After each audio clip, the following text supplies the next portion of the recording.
नमस्कार दोस्तों, हमारे चैनल द स्टोरी टेलर पर आप सभी का एक बार फिर से स्वागत है।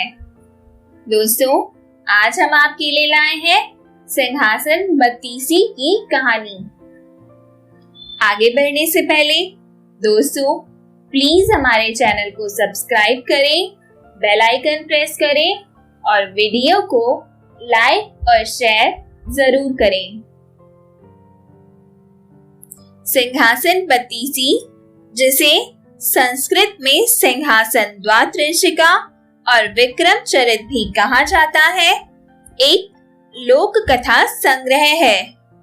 प्रजा से प्रेम करने वाले न्यायप्रिय, जननायक, प्रयोगवादी एवं दूरदर्शी महाराजा विक्रमादित्य भारतीय लोक कथाओं के एक बहुत ही चर्चित पात्र रहे हैं।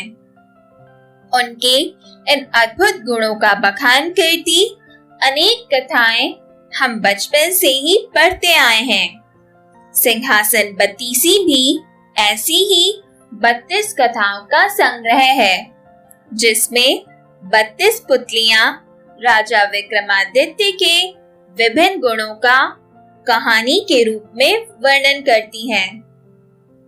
सिंहासन बत्तीसी संस्कृत की रचना है, जो उत्तरी संस्करण में सिंहासन द्वात्रिंशति तथा विक्रम चरित के नाम से दक्षिणी संस्करण में उपलब्ध है।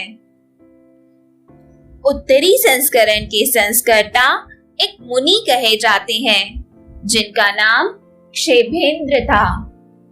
बंगाल में वररुचि के द्वारा प्रस्तुत संस्करण भी इसी के समरूप माना जाता है। इसका दक्षिणी रूप ज्यादा लोकप्रिय हुआ और स्थानीय भाषाओं में इसके अनुवाद होते रहे और पौराणिक कथाओं की तरह भारतीय समाज में मौखिक परंपरा के रूप में रच बस गए।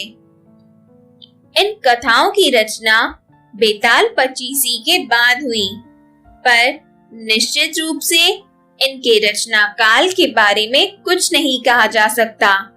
इतना लगभग तय है कि इनकी रचना धारा के राजा भोज के समय में नहीं हुई, क्योंकि प्रत्येक कथा राजा भोज का उल्लेख करती है। अतः इसका रचना काल 11वीं शताब्दी के बाद होगा। इसे द्वात्रिंश पुतलिका के नाम से भी जाना जाता है। इन कथाओं की भूमिका भी कथा ही है, जो राजा भोज की कथा कहती है। 32 कथाएं 32 पुतलियों के मुख से कही जाती हैं, जो एक सिंहासन में लगी हुई हैं। यह सिंहासन राजा भोज को विचित्र परिस्थिति में प्राप्त होता है। बहुत दिनों की बात है, उज्जैन नगरी में राजा भोज नाम का एक राजा राज करता था। वह बड़ा दानी और धर्मात्मा था।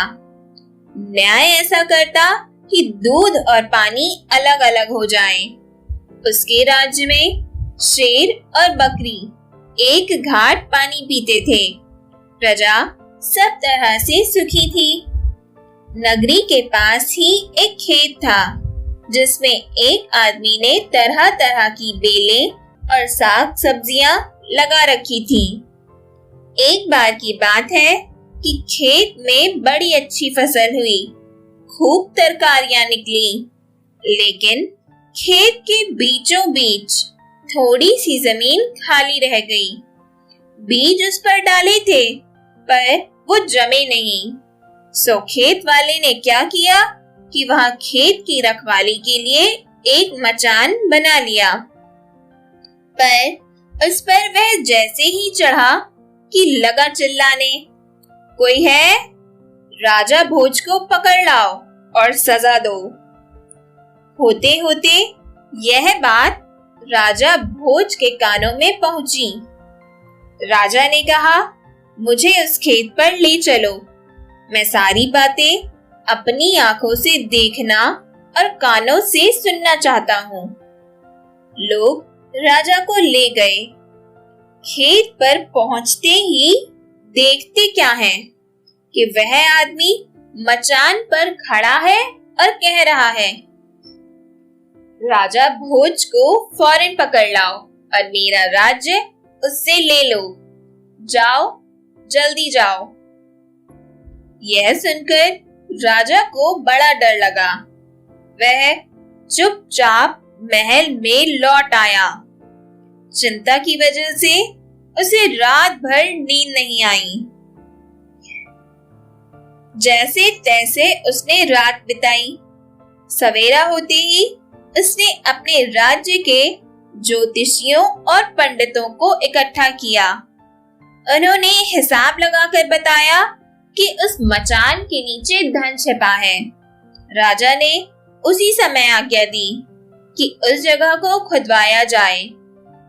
खोदते खोदते जब काफी मिट्टी निकल गई तो अचानक लोगों ने देखा कि नीचे एक सिंहासन है।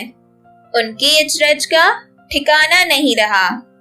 राजा को खबर मिली तो उसने उसे बाहर निकालने को कहा, लेकिन लाखों मजदूरों के जोर लगाने पर भी वह सिंहासन अपनी जगह से टस से मस ना हुआ। तब एक पंडित ने बताया कि यह सिंहासन देवताओं का बनाया हुआ है। अपनी जगह से तब तक नहीं हटेगा जब तक कि इसको कोई बलि न दी जाए।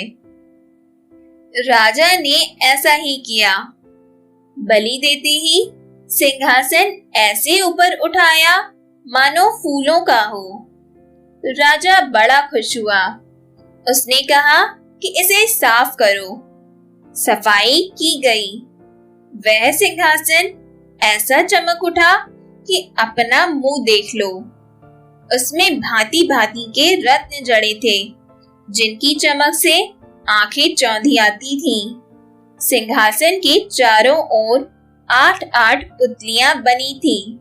उनके हाथ में कमल का एक एक फूल था। कहीं कहीं सिंहासन का रंग बिगड़ गया था। कहीं कहीं से रत्न निकल गए थे। राजा ने हुक्म दिया कि खजाने से रुपया लेकर उसे ठीक कराओ। ठीक होने में 5 महीने लगे। अब सिंहासन ऐसा हो गया था कि जो भी देखता देखता ही रह जाता। पुतलियां ऐसी लगती मानो अभी बोल उठेंगी। राजा भोज ने पंडितों को बुलाया और कहा, तुम लोग कोई अच्छा मुहूर्त निकालो। उसी दिन मैं इस सिंहासन पर बैठूंगा। एक दिन तय किया गया। दूर दूर तक लोगों को निमंत्रण भेजे गए। तरह तरह के बाजे बजने लगे। महलों में खुशियां मनाई जाने लगी। सब लोगों के सामने राजा सिंहासन के पास जाकर खड़े हो गए। लेकिन जैसे ही उन्होंने अपना दाहिना पैर बढ़ाकर सिंहासन पर रखना चाहा कि सब की सब पुतलियां खिलखिलाकर हंस पड़ी।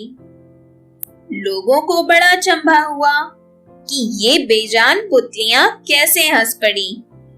राजा ने डर के मारे अपना पैर खींच लिया और पुतलियों से बोला, ओ पुतलियों, सच सच बताओ कि तुम क्यों हंसी। पहली पुतली का नाम था रत्न मंजरी।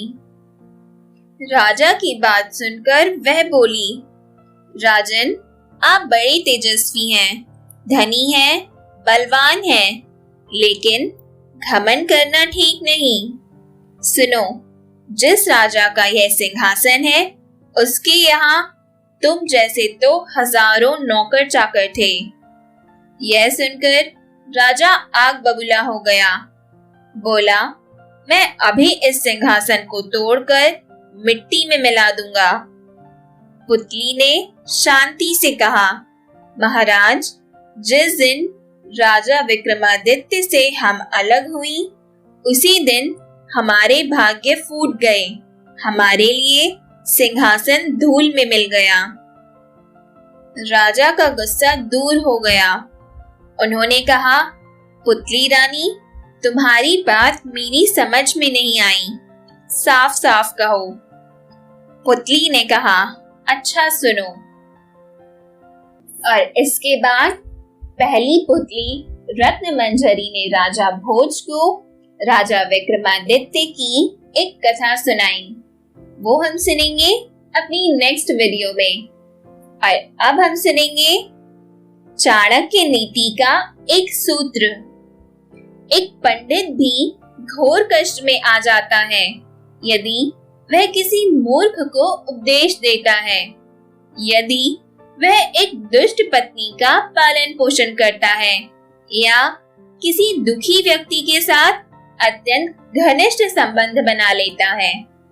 तो दोस्तों, अपने जीवन में चाणक्य के इस सूत्र को याद रखिए। हम फिर से मिलेंगे। Till then, take care. Thank you.